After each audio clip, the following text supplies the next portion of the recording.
Okay, guys, thank you very much for making it here today to our first panel about sales progression for kerfuffle. I am joined by the wonderful, depends where you're looking, I'm joined by the wonderful David Mintz. Hello.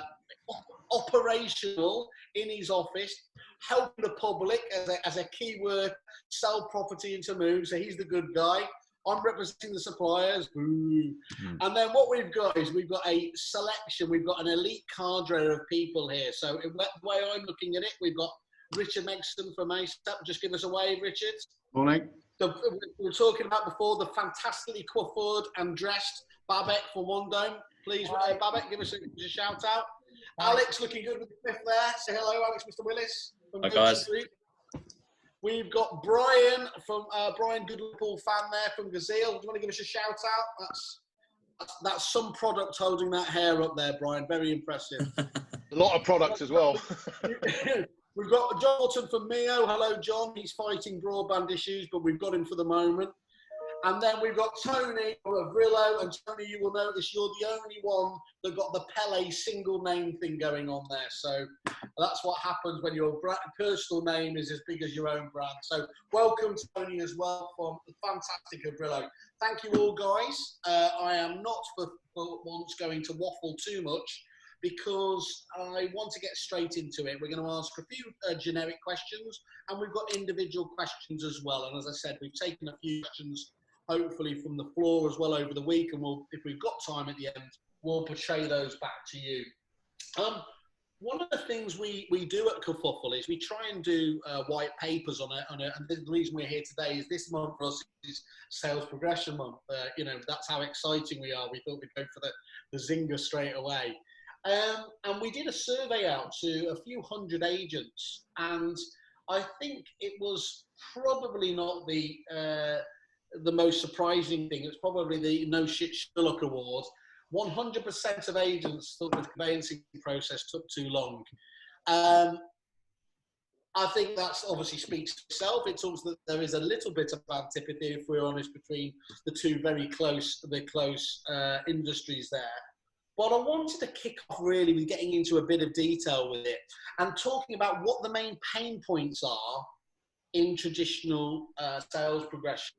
And if it's okay, and I'll just do this because it's simple for me to highlight in here, because you're at the top, at least on my screen, Richard. Do you want to kick us off with that? What do you think what are the pain points?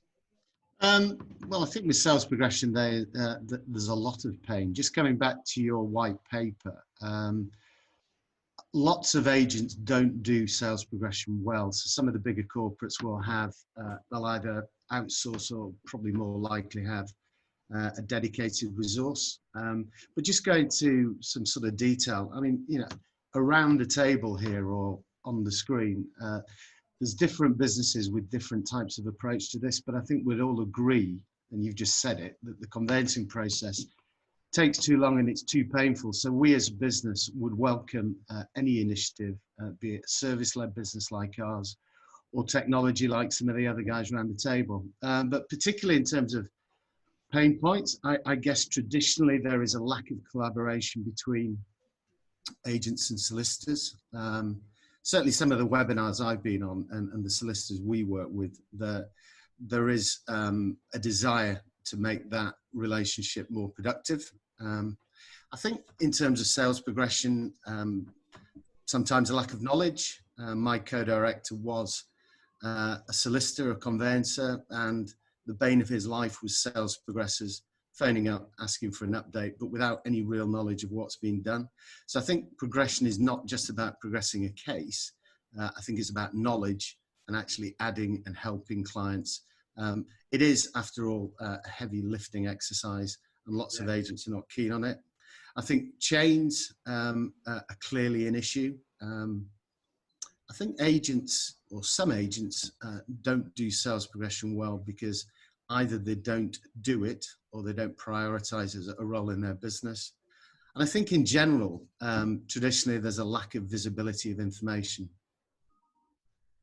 Okay, so that specialisation point you would highlight is really just one of the areas that, of course, like in any, whether it's prospecting or sales progression, if you put somebody on the job, naturally you would expect them to get better and specialise at it. Absolutely, absolutely, yeah.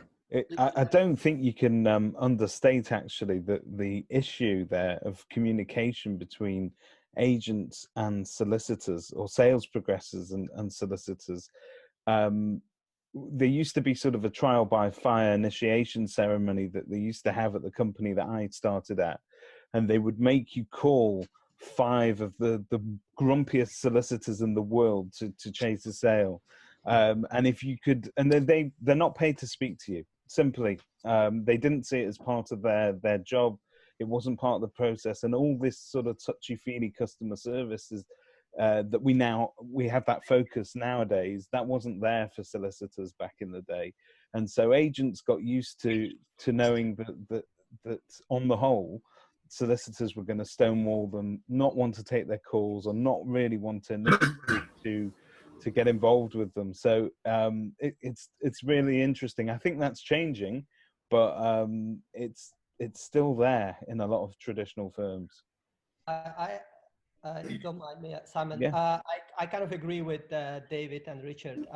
Just taking it one step above, I think the main problem is coordination. It's a transaction where you have 6 different people involved, obviously a buyer and a seller, 2 lawyers, mortgage broker and agent.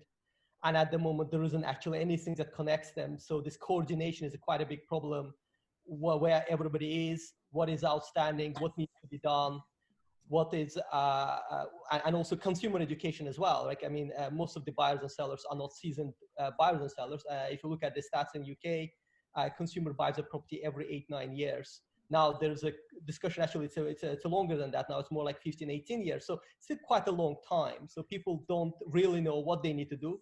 They have a rough idea of overall process, that they need a mortgage broker, an agent, and the conveyancer, but actually what they need to do in the step-by-step process, a lot of time consumers don't know that. So they go with the flow as they've been told to do things. And I think one of the major problems here is a coordination problem. There's no single platform where everything is visible to everybody. As Richard mentioned, obviously transparency and visibility is super important, but also being able to kind of pass the flow from one person to another in a simple way and educate consumer on what they really need to do in the process.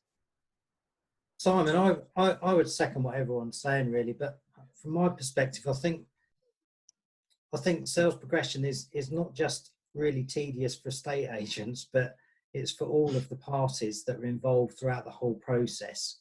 But particularly the conveyancer, and I'll come back to that in a moment, because I think conveyancers do get a bit of a bad rap for why transactions take a long time, but it's not entirely all of their fault, far from it. Sorry, Don, do you think it's unfair per se? Do you think they are genuinely and generally treated unfairly? Yeah, I do in part, but I think it's endemic of the traditional process and system that we've currently got. Because the first reason why it's so tedious is that the whole process has never been joined up. You know, it's a complete merry-go-round of telephone calls and emails up and down the chain between agents, lawyers, surveyors, mortgage brokers, and they're all trying to sort of piece together the jigsaw that actually makes up the complete home move. And coming back to Babek's point, you know, at the same time, the agent's also trying to wrestle with and communicate effectively with the vendors and buyers.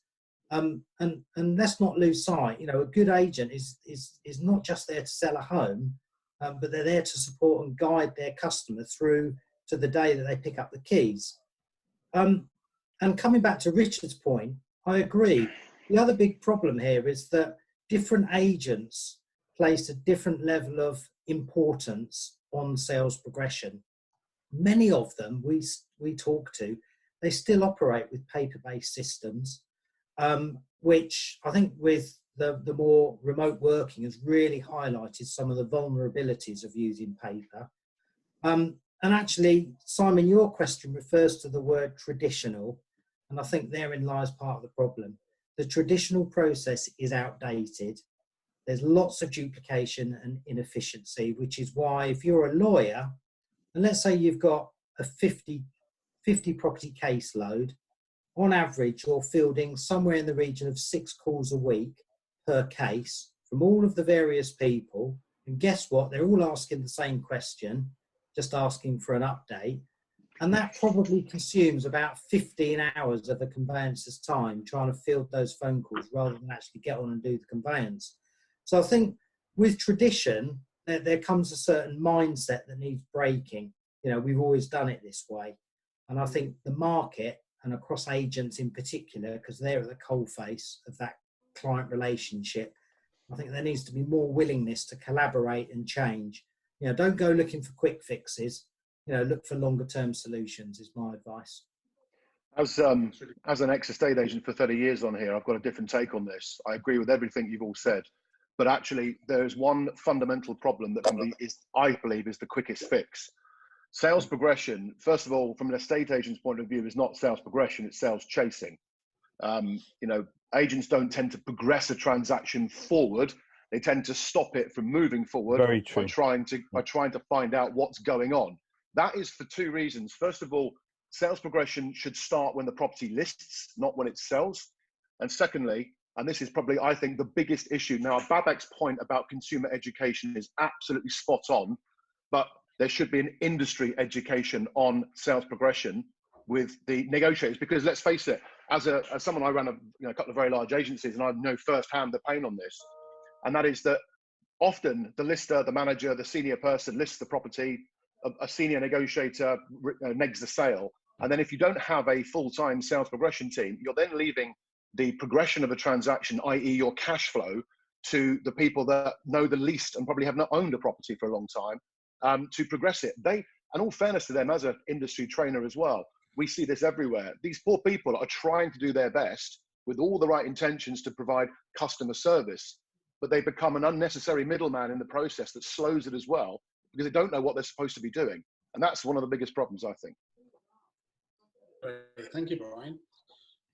Anyone else got anything to finish off on this point? Yeah, okay, Tony. Yes, I agree with everything the guys are saying. I think John's going to say something about. So my background is I'm a solicitor, but I was an estate agent before I was a solicitor, so I'm very much still an estate agent. So I've seen it from both sides, and I would say that there's blame both sides, and no one really works as a team properly unless you've got a great relationship with your recommending agent. And the problem it's lack of teamwork. And I would say, if I was to apportion blame, I would say it's more the lawyers, to be honest with you, because agents want to progress the case. Fair enough. I mean, we can't lose sight of the fact that really we're all here to actually get a client moved. That's what we're all here for. So the agent and the lawyer is really trying to move the client to completion, and that's what we all get paid for. So if you're looking at that, who's got real control of that? Well, reality is agents can do so much. They can chase, as Brian said, but really the lawyers have got control of that. And I think it is, you know, we're talking about traditional lawyers, and I think it is getting that mindset to say, actually, the profession should change to not be a push profession. They should be pulling the transaction to completion and not being pushed to get the transaction to completion. I think that's a real problem, really. I say, but there are some amazing lawyers out there, and they all mean really, really well. And, you know, the point was made that we've got an archaic process. We have got an archaic process. That's not going to change, despite all the, you know, everyone talking about changes, the government, because it's not going to happen anytime soon. So reality is, I think it's the lawyers have got to get that process changed before everyone else. But it is teamwork, because they're not going to do it. Everyone's short of resources at the moment, so no one's going to do it individually. But it's a matter of getting that process going to get the lawyers to be much more proactive and work as a better team with the agents. That makes perfect sense. Thanks, Tony. Alex, we did have a question in the week. I just wanted to ask you specifically, in what ways and other ways are GOTO set up to support the sales progression process? Yeah, I mean, we run a concierge service for home movers. So our solution consists of 7 property services in total, which results in an end-to-end property solution on one platform. So just hearing what some of the guys were saying, some excellent points just in that first question. We can help almost, if we can handhold someone through that journey. So we're picking someone up at the outset and we're able to talk to them about their mortgage and fit their brokers, for example. The next part, we then can give them a conveyancing quote and manage that journey. If we have more control of that process, then it means that we are controlling more of it on their behalf. So our system, people can access it to see updates, all encompassing in one place. So, you know, from that point of view, it's really important that we can manage that full journey for them, up to the removals, up to the surveys. So by having access to it, it makes the process far more efficient. Obviously, the agents can earn more from the process as well, but the main thing is there's a system that knits it all together and allows people to have complete visibility of that process, which therefore will result in hopefully a quicker and more efficient process as well. Fantastic, thank you. Okay, guys, thank you for rounding up on that first question. The second question we had for everyone is, how can digital platforms help speed up the process? I know many of you obviously are from that world, so do you want to kick off? Anyone wants to? You want to jump straight in? There he is. He's riding on the back of his first one. Go on then. Hog the air with Alex. I think you know, what we see is it's so important to get the start of a process right. You know, that onboarding of a case is incredibly important, making sure the information's correct, making sure the appropriate documents are filled out, and meaning the case can get off to a good start. And, you know, I know, you know, Bryan will talk about the searches and making sure that bit gets instructed at the early stage to mean that that's going to result in a quicker transaction. But, you know, from our point of view, we in May 2018 we launched a digital starter pack. It's upon an agent instructing a case, automatically there's an email that gets sent out to them, and they can then log into a platform to complete a digital starter pack, upload documents, upload ID, and we are then integrated with our solicitor firms to, when that's submitted, that form submitted, it immediately goes off to them to mean that they can get things up and running as well. And just in that case with that agent that we launched with, they were used to reach an exchange of contracts on average in 115 days. In a few months, we were able to take a good cross-section of cases that we've done and see that we've got down to 76 days, so just under 11 weeks. Just from that initial onboarding, because from a homeowner's point of view, some of that documentations, and certainly if they're dealing with a more traditional firm, can be quite mundane and quite arduous. You know, there's a lot of information, often having to print it off and return it. Whereas if you can, you know, use technology to help people, then we find that significantly supports that journey from that point onwards. How much further do you think that's the best you can get it down to, 76 days, or do you think there's still room in terms of improvement there? No, I mean, you know, like everyone else on this panel, we're always looking at ways that we can positively affect the transaction times. We've just launched a product, Fast Track Conveyancing, which the of it, you know, and part of it is getting searches ordered at the outset as soon as the vendor instructs. You know, the hope is there that we can get that transaction time to exchange down to 28 days. So there's definitely a lot more that can come off that timescale. That was just one thing that we affected a couple of years ago that had a really positive impact. No, I mean, it's a really marked improvement. John, obviously yours is all about the digital platform. Do you want to give us a bit of a sort of overview of what your thoughts are there? Yeah, for sure. I mean, you know, digital platforms, loading up the front end of the transaction with more information right at the start of the process, rather than weeks into, you know, a sale that's been tied up, is obviously a kind of immediate area of focus. And obviously Property Mark have launched their protocol forms, and they've started to report some notable improvements in transaction times. The thing for me, I think, is coming back to this kind of joining up of information, because, you know, digital platforms, yes, we've clearly seen they support remote working, and perhaps that's going to be the new normal for a sales progressor in branch. And obviously they address some of the risks associated with paper-based systems, and it improves process, but it still creates transparency, but it's kind of isolated and within that branch.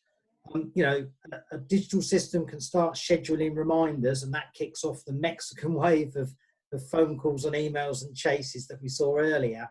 But at the end of the day, you're still vulnerable because you've got lots of unconnected digital silos. And that's why we created Mio in the first place. You know, it's secure, it's cloud-based system for agents to connect and sales progress one chain with an app for improved customer communication. So, you know, a move to digital, but providing everything the market's crying out for, which is transparency and efficiency, a limited amount of shared data up and down the chain for obvious reasons. But what we do with MEO is we also have the benefit of importing and using validated data feeds from people like lawyers, surveyors and mortgage brokers, so that we can kind of automate as much of the process as possible. And that starts to then cut down on unnecessary phone calls to get updates, because you've got that transparency right across the chain. I mean, the average chain is what, 3 properties? You know, until some of these digital solutions started to arrive, you've got 3 versions of the truth. Nothing is joined up and nothing's shared. And does that involve, I mean, would that necessitate everybody across that chain having to use the same digital platform? And a wider question is, until the industry learns to sort of, there are many digital solutions. We're talking to all of you guys today, and each of you offer something slightly, bring something slightly different to the table, which hopes to sort of get us to that same end result. But globally, do we not need one sort of uniform system that everybody's able to tap into, so that we're all on the same page? Or in effect, do you end up then running many digital platforms alongside? I think you'll never get to a situation where you've got one predominant provider that is leading the market with a single solution. I don't think the market would allow that to happen. So we're not going to see another right move? No, I don't think so at all. I think the lessons have been learned. But Okay. I think we've demonstrated it with some of the partnerships that we've done, in terms of we take data feeds from, say, lawyers and surveyors, and in return for that, we can actually serve up to them things like, you know, a restricted view of the chain, so that they've got some value add in terms for exchanging data with us. Yeah. And when we talk to agents, you know, there's lots of agents' properties that already exist in chains inside MEO that they're not necessarily aware of, because obviously they're not currently using MEO. But as soon as they start to actually unlock and register and look at the chains, it then starts to become very revealing, because it then shows them where there is that pinch point and delay, and where the effort and the focus needs to be. Because like I say, some agents are absolutely brilliant and all over their sales progression because it's their lifeblood. Others, as Richard highlighted earlier, place a different level of focus on the importance of sales progression. Babek. Of course, Babek. Just very quickly on, I totally agree with John around the fact that obviously visibility and transparency is one of the most important points. One thing we noticed that when we connect an estate agent with their local conveyancing firms, as you know, every estate agent will have some local firms, whether it's a local mortgage broker or local conveyancing firm they work with historically. We've seen that the transaction goes about 30% faster when the consumer uses this kind of a local network that agent build around them, because obviously the coordination goes better, communication goes better. Conveyancers tend to answer to an estate agent's questions or calls, knowing that it's somebody local that they tend to have a strong relationship with. So one of the things digital platforms can do or do with in the case of OneDome is actually nurturing that local relationship. How to connect that agent with the local law firm, and how to kind of empower these local networks and bring them online. So that's one of the things. The second thing, again, I'm bringing this topic around educating consumers. So that is probably one of the big elements that is lacking. Consumers, we all kind of in the industry, we believe, well, it's pretty straightforward. For consumers, it's not straightforward at all. And I remember when I was buying my first property, it was quite a daunting experience, and it was very confusing. So I kept harassing every single person I knew, whoever bought property, asking him questions on what I need to do next, and my agent probably hated me for being an absolute control freak. So that's another element, right? Like how you give constant update, nurturing of the customer. And that's one element, again, digital platforms can do, and that's what we do. We obviously try to connect the whole journey. So we connect portal experience to agent, conveyancers, and mortgage brokers. So the consumer starts from the portal when they actually right at the beginning of the journey, all the way to actually receiving the keys. We push consumer to pre-qualify themselves financially early in the stage, because guess what, 30% of all failed transactions happen because buyer actually hasn't been pre-qualified financially. That's a big issue, and that takes a lot of time. So if we can get consumer to start their mortgage journey or MIP right at the beginning when they actually look at the properties, that will definitely save a lot of time, at least stop people wasting their time, particularly for estate agents and everybody else involved. So it takes about 20 minutes to get an MIP from OneDome. And then we connect that consumer to a local mortgage broker that agent like to work with, or any of the mortgage brokers who currently we work with. So that's one element. I think there is a major issue with the data flow. So consumer has to repeat the same things over and over again, right? So you go to an agent, you repeat your same information, you provide them KYC, you do the same with the conveyance, you do the same with the mortgage broker. That makes no sense. It has to be a one uniform form for everybody to fill in, and then that information is passed by the platform. So that's one of the services we provide. And lastly, conveyancing onboarding process, and I'm sorry, there's some conveyancers here, I'm sure your process probably a lot more smoother than the ones we've seen, is an absolute mess, right? It takes several days, if not weeks, to get the client care pack signed. Why not to get it signed digitally on the instruction? So that's one of the services we've added. The second thing, it takes 23 calendar days for searches to be ordered on average based on the industry data. I mean, that makes no sense, right? Like, yes, sometimes conveyancer has to wait to see the mortgage offer coming from the buyer before ordering searches, but these various insurance products can actually save that time and remove that necessity of waiting 23 calendar days before the search is ordered. And lastly is how to get consumers to do things once, right? Like how to make it really easy for them. I mean, the home buying process doesn't need to be this complicated. And I think the one advantage digital platforms will bring to this industry, that in 10 years, we're going to look back and say, how the hell we're buying houses like this? Like now, if you think about like how we get the information now versus how we used to get information, I think everybody here is old enough to remember days when we used to go to library to find information about anything. Now we go to Google and it takes us a few minutes. And that's what's going to happen next 10 years. Like in next 10 years, we're going to look back on how we buy houses now. We'll say, what the hell was that? Like why it had to take 4 months to get the keys of the property you genuinely like and you shake hands on, and why the home buying process has to take like nearly a year for a buyer. And no surprise, it's one of the most stressful experiences. I mean, yeah, but Babek, I think there's absolute, the efficiencies of the online model and everything that we've got to hand from an agent's point of view is extremely helpful. It allows us to reach more people. We're able to do things more quickly. I'm sure Tony's got some points to pick up on what Babek's just said, but just going back to the first thing, when agents, you keep in touch with a buyer, and you tend to do that quite frequently. And the reason for that is because of the digital efficiencies that we now have. It works against an agent sometimes. So for instance, in the old days, if you were to sort of sell somebody a house 40 years ago, they would, coming to you in a minute, Richard, if you were to sell somebody a house 40 years ago, they'd go down that street, they'd find the house that they want, they would sort of emotionally commit to that, and that would be it. They'd begin their buying process, and nothing really is going to turn their head. Today, Rightmove, Zoopla, On the Market, OneDome, whatever your portal is, if it is your worst enemy, it's your best friend as an agent. It's selling all the properties that you've got in your shop window. It's also your worst enemy once you've found the buyer, because it's still filling that buyer's inbox full of new properties with other agents every single day. So their ability to get the head turned is really, it's there.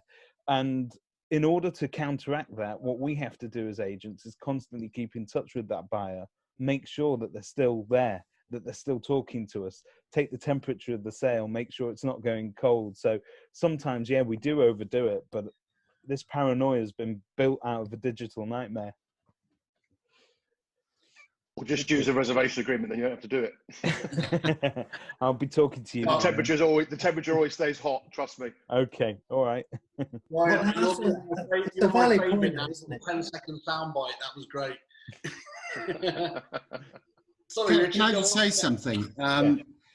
again, I agree with everything that's been said, and I think digital platforms really will assist the process. I mean, there's probably been quite a lot of learning during this crisis, and I think we all, well, I've said it before, we all agree that things need to change and speed up, but we're still dealing with people, and we're all offering a service. So I think, I mean, we see technology as an enabler, but we still put people in terms of our sales progressors and our solicitors that we work with central to the process. So I don't think we need to forget that. Technology will certainly help, but it needs to be supported by people. Yeah, I agree. Can I just say I totally agree with that. And just one point, just going back a little bit, just to consider for everybody watching and listening, and your guys' comments is: look at new homes and look at auction. Very, very, very low fall through rates, but they don't have a full digitized platforms. Why do they get things through faster, and why do they get through things with less abortive rates? What can we learn from that as a phase one before we fully digitize on a full platform and everyone uses? There's lessons already there in front of us in this country. And I mean, I would add to that. I mean, we work with some auction houses, and it's almost down, and new build, it's almost down to expectation. It's 28 days or whatever the agreement is, and it just happens.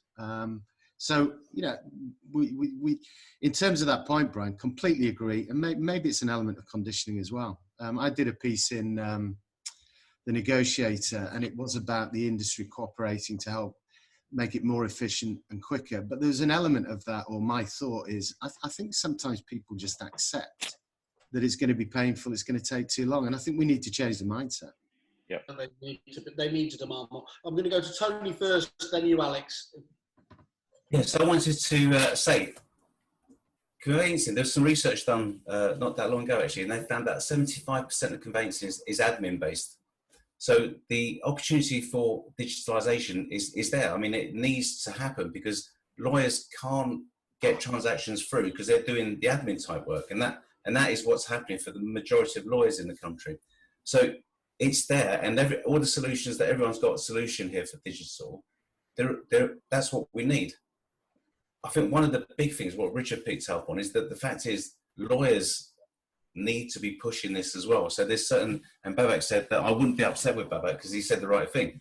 You know, there's several points which they're no secret. You know, that if we can get those done more quickly at the outset, it will revolutionise your transaction. I mean, instruction process. You know, we've all got different solutions for instruction process. You know, that needs to happen quickly. It's not just, and I'm sure these guys have got it, it's not just the instructing the first point, but it's instructing the lawyer, because sometimes there's a delay between, you know, the lawyer actually doing the work.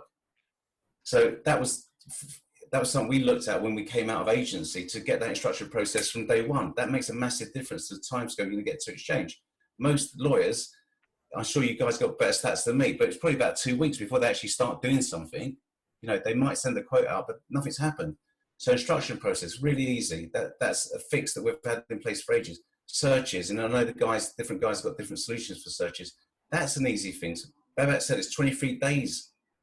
It takes on average 23 days to order a search. I mean, that's crazy. You know, again, but I think what it comes down to is great teamwork between the lawyer and the agent. Because if the agent is saying, look, your lawyer's going to, like we do, we say to our agents, look, we're going to ask the client for the search money day one, so we can get our searches off from day one. So there's things like this, there's like instruction, searches, issuing the contracts. There's no reason there should be a delay there. And I say, and it's great to have all these products, but ultimately we've got to make sure the lawyers are actually doing that, because they're the guys that actually control it all. And if they're not doing it, no one's doing it. So it has got to be a change. Thanks, Tony. So it's really important. Yeah, I was just going to lead on from Bryan mentioned it earlier about the online auction process. He also mentioned about land and new homes. I mean, we run an online auction service. So over the last 12 months, we've over 500 properties through that way.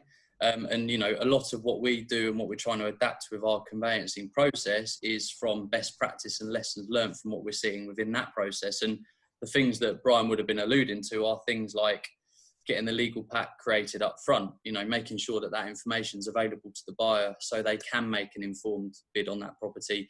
And, you know, the buyer putting down a non-refundable premium, you know, financially committing to that property to ensure that the completion rate with ourselves, the completion rate is just under 97%. You know, we've got under 4% of those properties fall through once a deal is agreed. So there are some fantastic lessons that people can bring into what they're doing in their traditional conveyancing world as well. And we, I mean, as an agent, we tried to push. Sorry, Simon. I was saying when I was practicing as an agent with a big group, we used to try to, and I'll admit it here, we used to try to drive our branches and our customers through auction routes, modern method of auction as disposal routes, because we just knew we'd get it through. We knew we'd get paid. We knew we'd get the commissions, and we knew that actually, you know, the chance of our pipeline converting at 100%, 110% a quarter was much, much higher than in the normal marketplace. And that's exactly what Alex has said. I totally agree. We've built Gazeal. I've constructed Gazeal or reconstructed it, taking the best practice from auctions and new homes and other parts of the world to look at what can we affect now, give people more information up front, make them transparent, then you know straight away if they want to buy it or not. And if they do, then, you know, make sure they show commitment. But all of those things must be done so that it also protects the client's price, because that's ultimately the job of the agent. Is it fair to say that that requires a slightly different buyer mindset? So I think it's a given that buyers going to an auction know that they're there to buy it pretty much on the day, and that they'll be exchanging and completing. They'll exchange on the day, they'll complete within a very fixed time frame. Do you think, therefore, that there needs to be management of expectations or buyer expectations, and that perhaps that upfront commitment, putting down money from day one and really being laser focused on the buy, isn't necessarily for every buyer, or is it?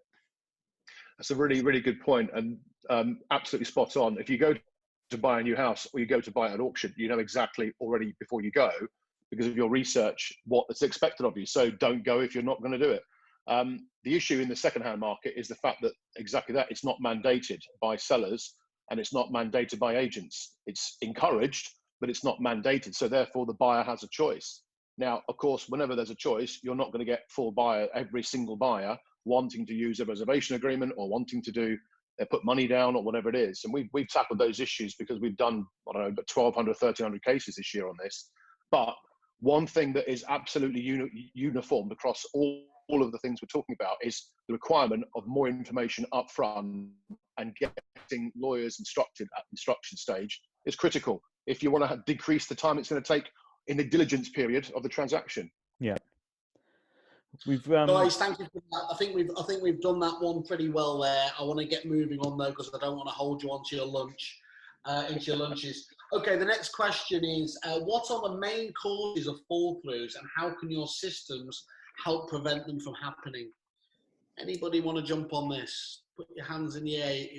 You've accidentally put your hand in the air, John, but I'll come back to you on that one. Okay, John, go on. Do you want to kick us off? Yeah, sure.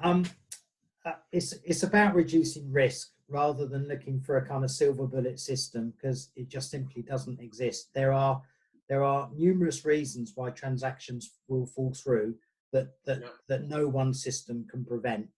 But it's about mitigating the chances and mitigating the risk of that fall through. And some of the stuff we've touched on earlier, I think I've called it 11th hour jeopardy.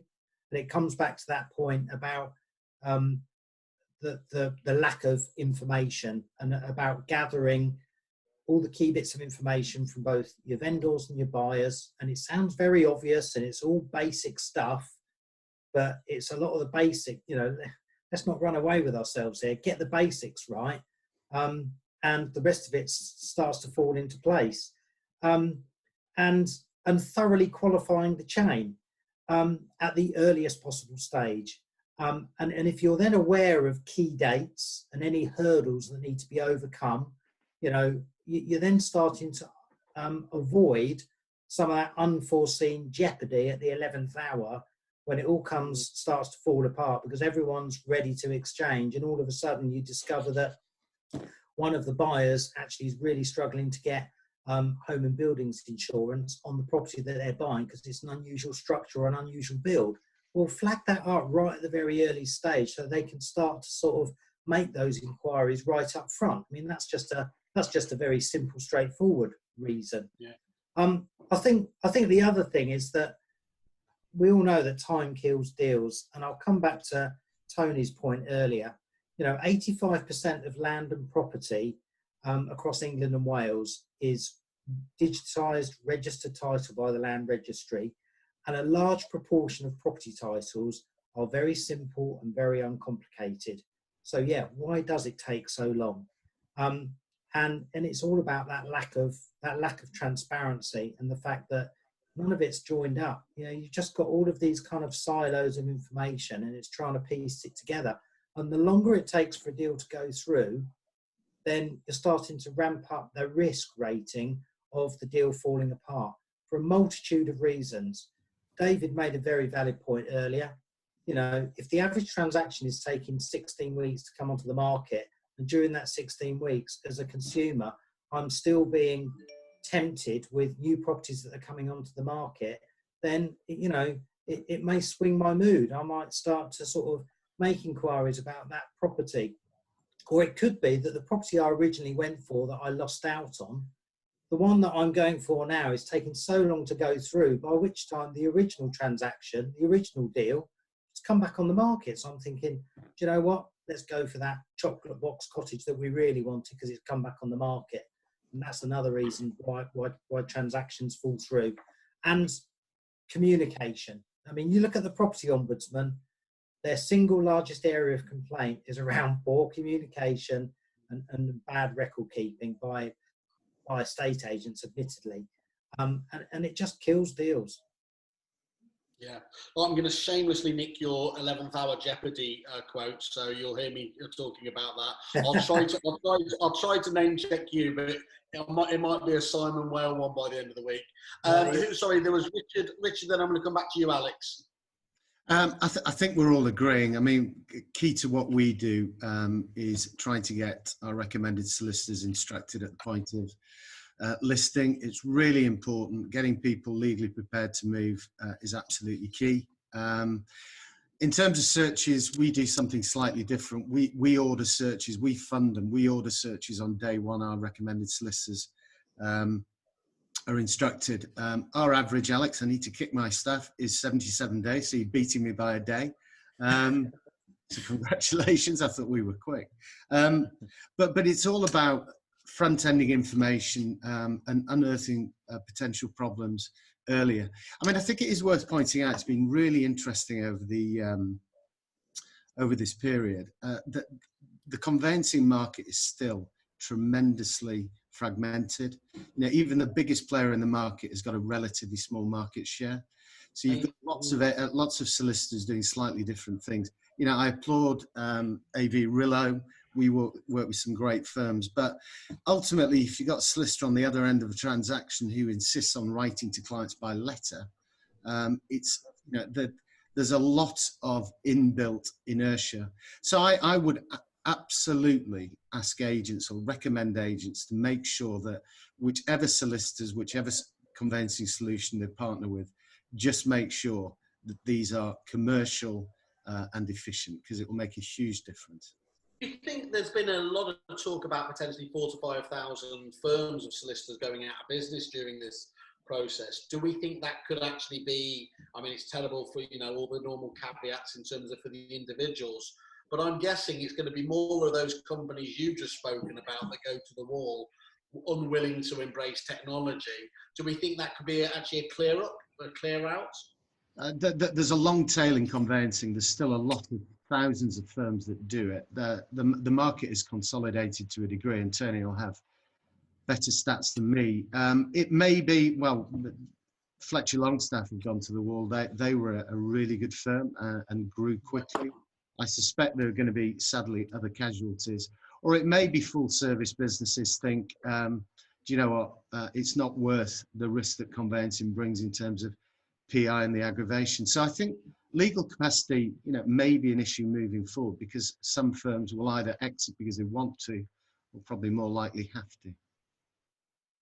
Cool. Tony, sorry, did you just have a point? That, Yeah, I just wanted to say, I mean, I think Richard's absolutely right on a couple of points he said there, is that, first of all, it's really important you control who does the conveyancing, because I think, again, I'm not trying to blame the lawyer. It's not entirely the lawyer's fault, but they are responsible for part of it. And one of the big things is, as Richard picked up on, is is a lack of commercial reality on cases. I mean, as an agent, again, when I was an agent and I went into being a lawyer, I was really surprised because lots of, how do you say, client wants to move, but what they really want, they don't want 100% legally perfect title. What they want to buy is a property that they can live in and then ultimately be able to remortgage and sell that without any problems in the future. And what lots of lawyers do, I think they make the mistake of thinking, my clients instructed me to get a perfect legal title. So they spend lots of time going down an avenue the client doesn't want. And ultimately, at the end of the day, the client ends up taking a view on it anyway. But lots of lawyers still go through that process. And that's one of the reasons it takes so long. What's always surprised me is that agents and lawyers have never worked as close as they should do together. And the other thing that surprises me, and it's particularly now, is why agents are not taking enough control of who the lawyer is going to be. Because it's not for the referral fee, it's for the fact that actually you're going to get someone moved. At the end of the day, you're not industry experts. You know who's a good lawyer, you know who's going to get a transaction through. It's right that you recommend someone, because the majority, lots of cases, I think the average abortive rate is probably about 30 to 40% in the UK. It's got to be right to recommend that lawyer and really control that. It's not enough just getting offers on a property. You've got to sell it. And I think you've got to get it to a commercially realistic solicitor that's going to drive that transaction through. The other point is there's going to be lots of lawyers that go bust. The SRA did an announcement about 10 days ago now, and they said that up to 71% of high street practices could be going bust because of the COVID. CLC came up with about 40%, but still a lot of people can go bust. And I would have imagined it is going to be the traditional type of high street practice. But last week, a big company called Macmillan Williams, I'm sure a lot of people have come across those, they went into administration last week. So it's not just the high street people, lots of people can go bust. Is that a good thing? Well, obviously, like Simon said, obviously you've got to sympathise with other people. They put heart and soul into their businesses. But generally speaking, when a recession or something like this happens, the great firms, the great businesses that are making a difference and actually, doing something for their clients, they're the people that survive. And it is going to be a great opportunity for people. Unfortunately, there's going to be lots of people that are not going to survive. And, I feel for those. But hopefully the really good ones are still going to have enough cash flow to be in business to be able to help clients and agents. It's not just survive, is it? A lot of them actually, some of the best businesses actually prosper and gain market share in whatever industry it is. I think they will. I think the good, like good agent. I was an agent in the last recession, and it's the same thing that's happened now. The great agents are going to have a remarkable opportunity here. Great businesses are going to really be making a difference in a good market. And we had a good market, didn't we? Really, I mean, we're all kind of worried about Brexit, but it was relatively good, wasn't it? In a good market, any agent can sell a property. They put it on Rightmove. Eventually, it would probably sell. Any solicitor would eventually get that. I'm generalising here. There's some people who wouldn't get it through, but generally speaking, some agents, most agents would probably get a deal through, sell it. Most solicitors would do that. But in a tough market, the really good people, the ones you go to, you don't mind paying a bit more for an agent that's going to actually sell your property, get you the right price, and get you moved. And it's the same with the lawyers. Brian. Thanks, Tony. Yeah, and then couple Brian, of quick points. Yeah, just on Tony's point, actually, as an agent, I used to love the fact that when the market was depressed, it didn't take you as long to become number one as when it wasn't. Lower transactions, shorter gap to get to number one. Couple of points. Your original question, Simon, about fall throughs and so on and so on. I've got a question. What's the average house price in the UK, guys? 240,000 roughly. Yeah, okay. So price of a really, really sexy Aston Martin, right? Do you imagine walking into an Aston Martin garage, looking around the car and saying, we're back in 16 weeks for 240 grand. They'd never let you leave, or they wouldn't keep that car for you. Yet we do that with property in this country. You can't you can't buy a kitchen, which I'm trying to do at the moment, without putting down a deposit. You can't book a hotel room without showing some commitment.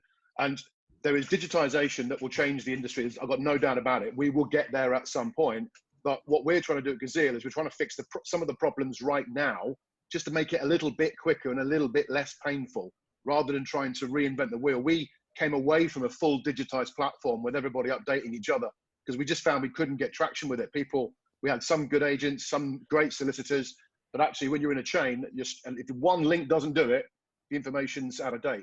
So we went back to just two simple processes: getting information up front and recommending. We're not lawyers, but we recommend to every single customer we speak to that they instruct their solicitor when they list their property, full stop, and we explain the reasons why. And secondly, the Aston Martin situation, which is how I tackle Gazeal. You ask someone wants to buy a house, show some commitment. And if they're committed, they'll get it through a little bit quicker. I see what you did there, Is Bryan. that what it is when you bought your Aston Martin, Simon? I haven't got an Aston Martin, I haven't got a car. I drove a hairdresser's Evoque, obviously in white, which is the only colour they do it in. So yeah, no, I'm not a car person, believe it or not. Alex, do you want to just finish us off there?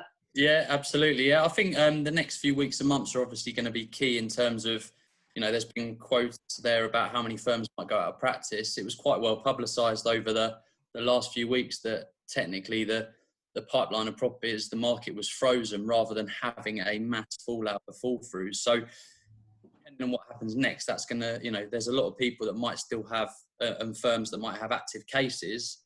But, for example, if people are operating off a no sale, no fee, and stuff falls out of bed, that's obviously a lot of their pipeline gone. So it's going to be really interesting to see what happens over the next few weeks and months. I mean, pricing as well, you might have people, I know that, for example, my brother's got an offering on a house at the moment. He agreed a deal while in lockdown. And, depending on what happens to property prices, there's going to be people who might be progressing a sale when something more attractive comes up in the same area.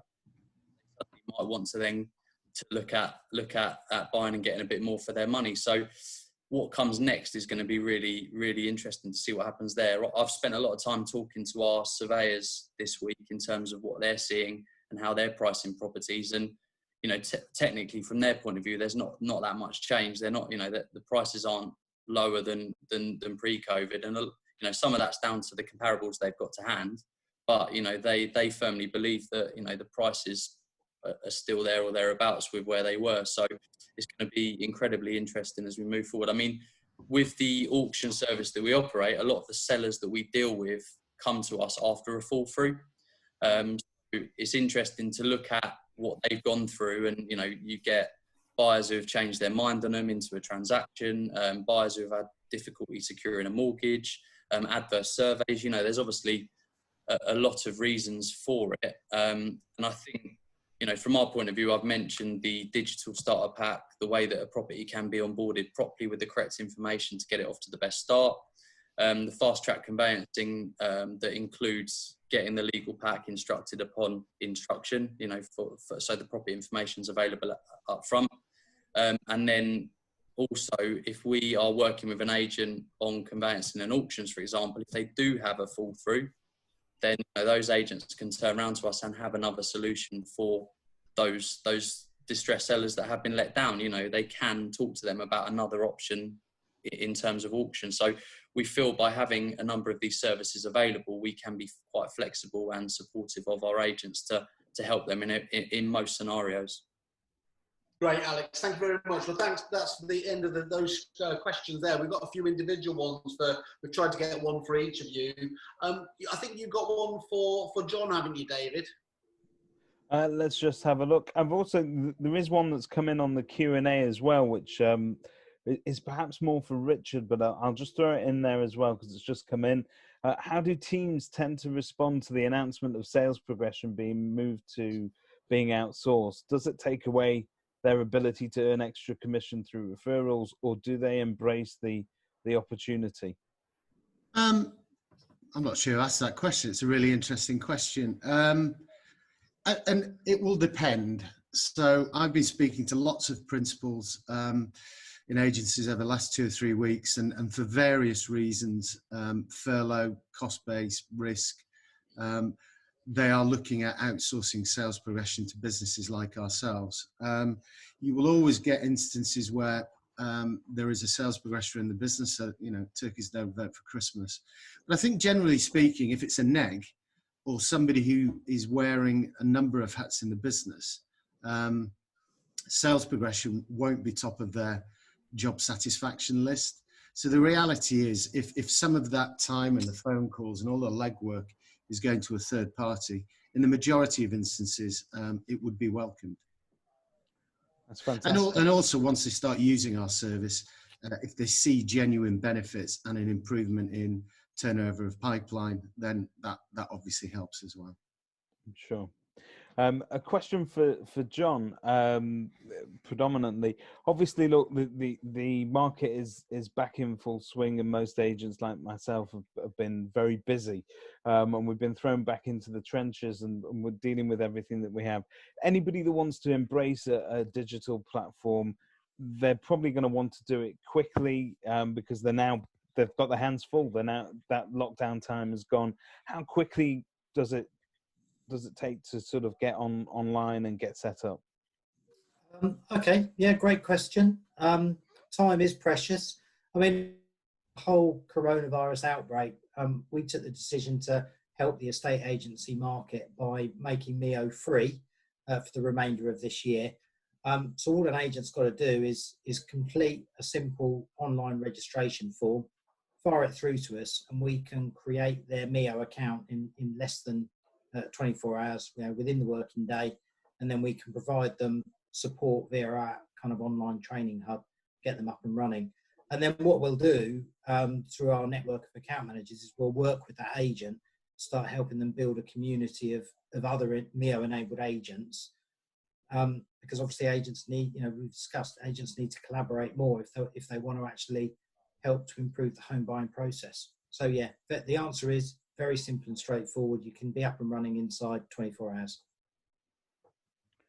Fantastic. Excellent. I think we're obviously going to put as many of these up on the landing pages for everybody on the kerfuffle website, and we'll email out contact details for all of you kind enough to obviously have been here today with obviously any offers you've been able to put together as well. So thank you there. Bryan, one for you. You've highlighted a couple of reasons why they should be.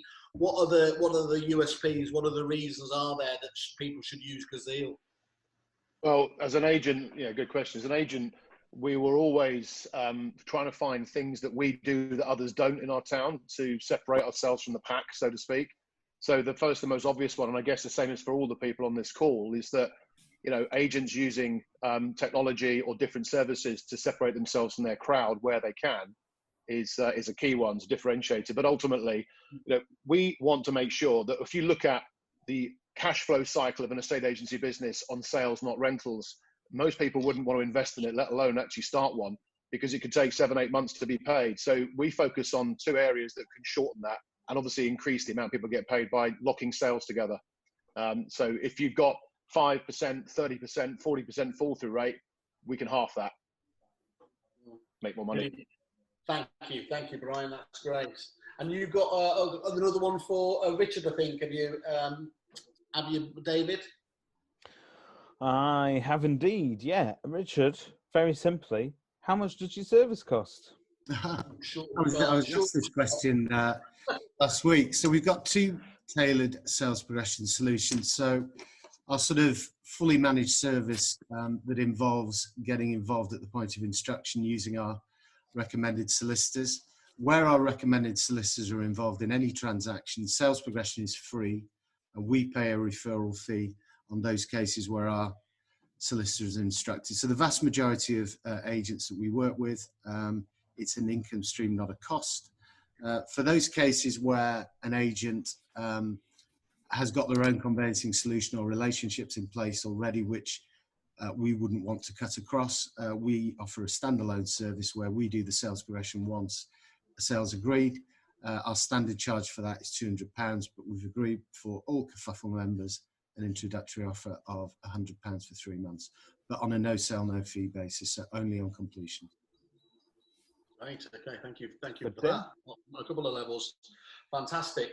Babek, what's the one essential thing that OneDome can do to help speed up transactions?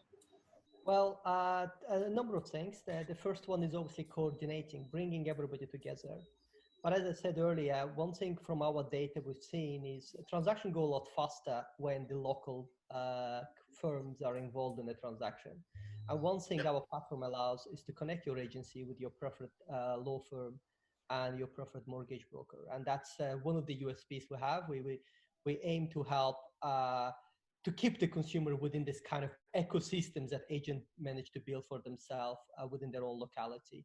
And we've seen the great results out of that. Transaction goes significantly faster if that actually happens. And obviously, agent keeps all the revenue as well. I assume one of the biggest nightmares for sales progressors, if consumer doesn't choose one of their preferred suppliers and end up going to a cheap and cheerful conveyancing firm from Google, that's where they won't get the answers, and that's where the risk of failed transaction increases substantially, and that's what we're trying to prevent. Perfect. Thank you very much. I like what you did there, by the way. When I asked for one, you hit us with the politician, what you wanted to answer. That was very cunning. And then it feels a bit unfair, Tony, to leave you, sorry to last, with you know, it seems like a bit of a sort of mealy mound, but, you know, why is it so hard to get hold of conveyancers? You know, and how easy is it to get hold of Tony? That's what we want to know. I see what you've done there. Very easy is the answer. I think the reality is that it's what we've been saying all along. It's that the setup of conveyancing is very old-fashioned, and they spend a lot of their time just doing admin. So it's all got to be done. The AML is going to be done. The client care letter is going to be done. That all has to be done. The problem is it's so time-consuming to have to do that if you're doing it the normal way. So that's why it's hard to get hold of a lawyer. And the guys were saying earlier on the amount of calls that they take. Was it John that worked that out? Or someone worked out about 300 calls. It's a lot of calls they have to take. So they're never around because they're always doing something else. When I went into being a lawyer, I wanted my lawyer to be sitting at his desk getting exchanges done. That's all I wanted from a lawyer. I wanted the other stuff. I wasn't that interested in, to be honest with you. So now having what we done when we went into being lawyers is we actually took all of that away, just like we would learn from agency. You know, as agents, you don't do your EPCs. You know, you've got a value, you've got a negotiator, you've got a manager. We can't departmentalize that, but having one central point of contact who's there to drive the case forward and get it to exchange contract. It's like a doctor. I wouldn't want my surgeon to be cleaning the floor when I get there. I wouldn't want him to be putting the gas on. I want my surgeon to be doing the surgery. So I want my lawyers to be at their desk getting exchange contracts done. And what we've done is we've kind of changed their time really in a way to, you know, digitalize the admin that can be digitalized, which allows them to actually spend probably about 75% of their day on the phone, being able to speak, to find solutions, to speak to the clients, to get the case to exchange a contract. So it is hard, really hard to get hold of lawyers because it's a very old way. Everyone said that it's a very old way of working. And all you can do is what we've done is invest a lot of time in making sure that you know, you transform that and make sure the lawyers at the desk doing what they're paid to do, exchange contracts. Perfect. Thank you, Tony. Nice one to finish that off. Well, look, John said before, there's no one silver bullet for here, but if it's not pushing analogies too much, there's certainly a number of pink bullets in the suppliers here today that can absolutely, you know, help improve on this process for the vast majority of obviously agents out there. We'd encourage, we've already done one individual showcase with Richard and ASAP. We'd look forwards, and I know we've got a few of you already booked in to do over the further months as well, to go into a bit more detail. And please, you know, keep your pages up to date on Kerfuffle. We're already seeing some fantastic reviews, Bryan, for all of your individual businesses, and that's the best possible check agents can have in terms of looking at, you know, which ones are working for different people. So I want to thank you all again, Richard, Babek, Alex, Tony, John and Bryan. Really appreciate your time coming out today and talking to us about this vital process. And we'll look forward to staying in touch with you over the coming weeks and months. David, my compadre, thank you very much as well. Pleasure. See you soon. Thank you, guys. Thank you. Thanks, everybody.